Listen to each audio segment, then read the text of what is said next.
세상엔 여러 가지 괴담들이 많습니다. 물론 괴담이라 함은 실제로 겪은 이야기와는 완전히 다른 개념입니다. 오늘 이야기는 부디 앞 흉가에 얽힌 사연 세 번째 에피소드입니다. 무서운 이야기 시작합니다. 일단 A 상병이 본격적으로 이야기를 시작하려 할 때 다음번 근무자가 도착했고 저는 아쉬움을 뒤로하고 막사로 복귀할 수밖에 없었어요.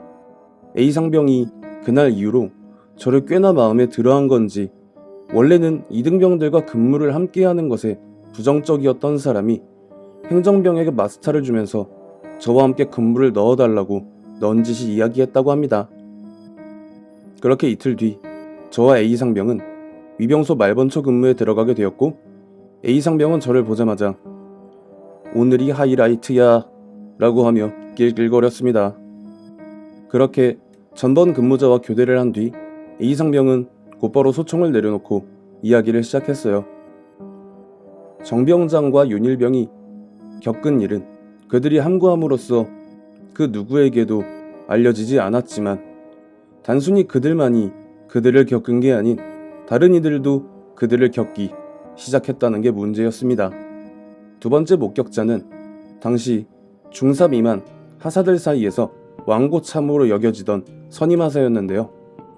선임하사는 그날 원래 여자친구와 저녁 데이트 약속이 있었지만 윗선에서 소위 짬 처리를 당해 원치 않았던 근무를 하게 되었고 당연하게도 그날 그의 기분은 매우 좋지 않았다고 합니다. 그래서 그날 최대한 그의 심기를 건드리지 않게 알아서 동초 순찰을 했는데 갑자기 선임하사가 새벽 3시쯤 가만히 있으려니까 좀 쑤신다. 나 동초 들고 올 테니까 한 놈씩 번갈아 가면서 30분씩만 눈 좀 붙이고 있어 라고 하면서 동초 순찰에 나갔다고 합니다. 선임하사의 배려로 본부 중대의 일찍 부사관이 먼저 선잠에 빠져들 무렵 무전기 너머로 다급한 선임하사의 목소리가 들려왔다고 합니다. 여기 왜 민간인 여자 하나가 크게 다친 것 같으니까 응급처치 도구 가지고 얼른 뛰어와. 이 무전을 들은 이중대 일찍 부사관 박병장은 처치 도구들을 챙기고 그 장소로 간 박병장은 크게 다쳤다던 민간인 여자는 고사하고 자신을 그곳으로 불러들인 선임하사조차 보지 못했다고 합니다. 이게 뭔 상황인가 싶던 박병장이 무전기를 들고 선임하사에게 무전을 보내려는 그 순간 약 10여 년간 폐쇄된 채 방치되고 있던 외곽 23번 초소에서 선임하사의 것으로 추정되는 날카로운 비명소리가 들려왔고 이에 박병장은 그 방향으로 바로 내달렸다고 합니다. 그리고 그곳엔 무언가를 손가락으로 덜덜 떨며 가리키는 얼굴이 새파랗게 질려서 바닥에 엎어진 선임하사가 있었다고 해요. 그렇게 선임하사를 진정시킨 뒤 한 10여 분이 지나자 선임하사가 담뱃불을 붙이면서 야, 여기서 그 흉가 쪽이랑 완전 정반대 방향 아니었냐? 라고 선임하사가 말을 걸어오길래 그건 갑자기 왜 물어보시냐고 했더니 선임하사가 담배를 한번 길게 물은 뒤 말을 시작했다고 합니다. 한참 동초 순찰을 들고 있던 선임하사의 귀에 맨 가녀린 여자의 목소리가 들려오는데 여기 좀 도와주세요. 다리를 심하게 다쳤어요 라는 그런 목소리였다고 합니다.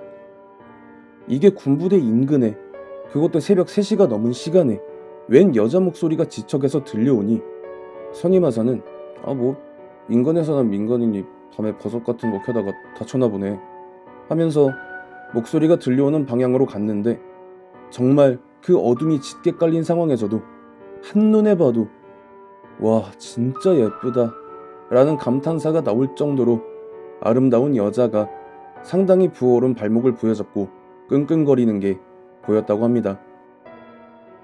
그걸 본 선임하사는 X반도를 벗어서 그걸로 여자의 발목을 치댄 다음 무전기를 들고 일찍 부사관인 박병장에게 무전을 보낸 것이었죠.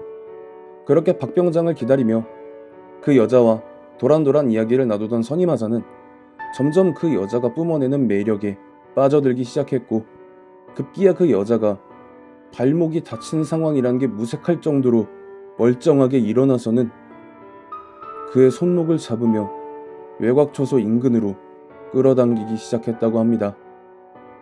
물론 선임하사의 눈엔 은밀하게 눈웃음을 보내면서 자신을 어디론가 데려가니 순간적으로 이성적인 판단이 흐려지며 마치 무언가에 홀린 것 같은 느낌이 들 때쯤 그의 머릿속에 무언가 이상하다는 생각이 스치게 됩니다.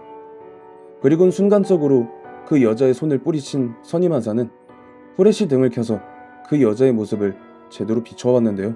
머리를 오랫동안 감지 않은 그런 개념이 아니라 무언가가 잔뜩 덕지덕지 붙어서 떡이 되어 헝클어진 긴 머리에 얼굴과 목덜미는 물론 위도까지 전부 말라서 굳어진 갈색의 피가 얼룩진 모습이었고, 이걸 본 선임하사는 곧장 벗어놓은 엑스반도를 허겁지겁 집어들어서 요대에 채워진 대검을 꺼내들고 그 여자와 대치했다고 합니다. 그런데 그 여자가 무언가 잘 안 풀린다는 표정을 짓더니 갑자기 23초소 쪽으로 들어가더라는 겁니다. 그래서 저걸 쫓아가서 경고를 해야 되나, 아니면 이대로 발길을 돌려서 막사로 복귀하느냐라고 생각을 했다는데요. 여하튼 선임하사는 초소로 그 여자를 끝끝내 따라 들어갔는데 당장 눈앞에 보이는 무언가가 없어서 좌우는 물론 위아래까지 돌아보던 그의 눈에 초소의 천장에 달라붙어서 머리만 돌아간 채로 자신을 보면서 기분 나쁘게 웃는 그 여자의 모습을 볼 수 있었다고 합니다. 그제서야 비로소 온몸에 힘이 탁 하고 풀리면서 이거는 장난이 아니라고, 주임원사, 연대장, 사단장 와도 오줌 지리겠다라는 생각이 들며 머리가 막 복잡해지는데, 그 여자가 입을 열고는 뭐라 중얼거리는 소리가 희미하게 들려왔다고 합니다. 나 왜 죽였어? 나 왜 죽였어? 라고 하는 목소리를 말입니다.